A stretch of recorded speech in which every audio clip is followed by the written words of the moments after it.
Ma'am, আপনি যে কথাগুলো বলেছেন তার উত্তর। আপনি যে বলেছেন যে তখন কেন বলেনি, এখন কেন বলছে। তখন বলেনি আপনাকে কে বলেছে? হ্যাঁ, আগে আপনি আমার প্রশ্নের উত্তর দেন।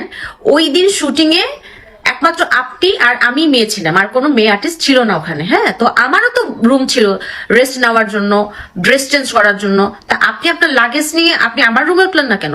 আপনি আর আলভি এক রুমে উঠলেন কেন? হ্যাঁ, ড্রেস চেঞ্জ করার জন্য, একসাথে খাওয়া দাওয়া, একসাথে ড্রেস চেঞ্জ, একসাথে। হুম হুম কি? এটার উত্তর আগে দেন। তারপরে হচ্ছে আমি আমার হাজবেন্ডকে জিজ্ঞেস করেছিলাম যে এগুলো কি চলছে। আমি আপনাকে বলিনি, কারণ আপনার সাথে আমার প্রথম শুটিং ছিল ওখানে।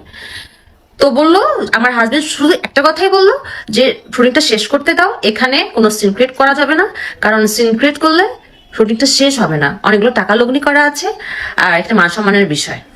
ঠিক আছে? আর আপনাদের না বললেও কথাগুলো যেখানে বলার সেখানে আমি ঠিকই বলেছি।